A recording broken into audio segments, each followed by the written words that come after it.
Bonjour, Shalom Uvracha. Dans la Parashat Chukat, il y a un épisode étrange, celui des serpents brûlants. Alors, une fois de plus, le peuple se plaint de la manne, qu'ils appellent Lechem Akelokel, un pain léger, dit Ibn Ezra, et Hachem leur envoie Hanechashim HaSerafim, les serpents brûlants, qui les mordent et en tuent en grand nombre. Le peuple réalise qu'ils ont fait une faute en critiquant Hachem et demande à Moïse de prier pour eux. Hachem dit à Moshe, « Aseh lecha saraf, fais-toi un brûlant. Vesim oto al nes, et mets-le en signe. Tout mordu le verra et vivra. »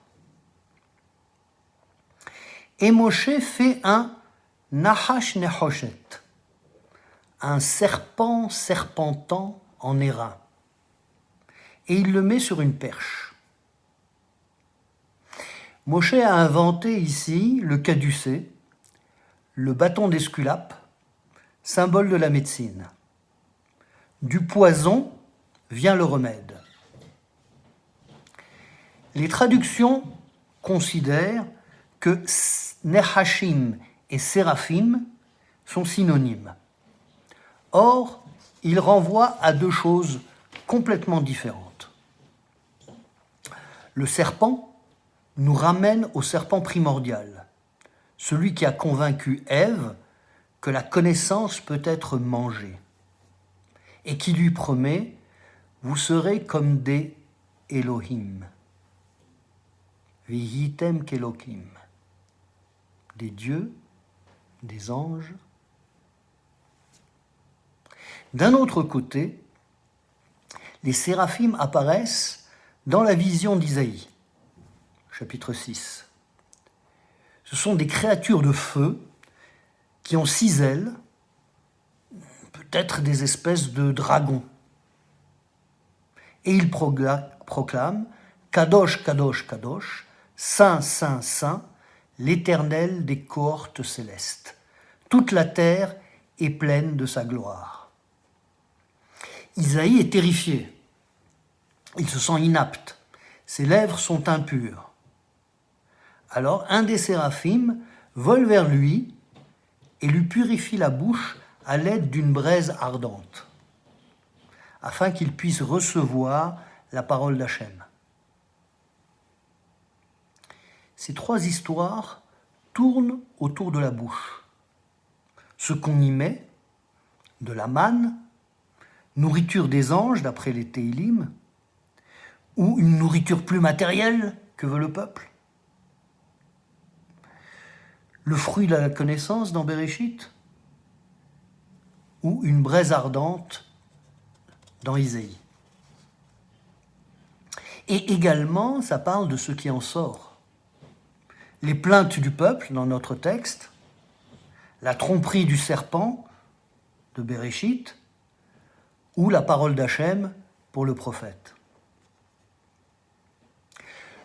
Le serpent apparaît dans Béréchit comme une créature terrestre, et dans Isaïe comme une créature céleste.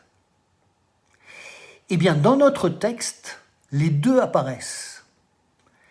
Nous avons les serpents terrestres qui tuent et le Nahash Nehoshet qu'a fait Moshe, représentation la plus proche du saraf céleste que lui avait demandé Hachem. Les reins polis est souvent évoqué dans les visions prophétiques comme l'aspect d'une flamme. Et en fait, pour forger un alliage comme les reins, il faut effectivement la maîtrise du feu.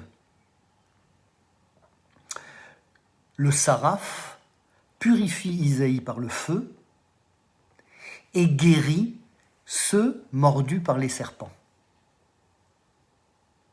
Entre les deux, l'homme qui est ni ange ni bête, comme dit Pascal. S'il va vers le bas, il mourra. S'il aspire vers le haut, il vivra. Tout dépend de l'usage qu'il fait de sa bouche. Il a été créé esprit parlant, comme Onkelos traduit « Vayhi Adam le nefesh haya ». Ceci le hisse au-dessus des autres animaux. Alors évidemment, il ne sera jamais immortel, comme le serpent essaye de suggérer faussement.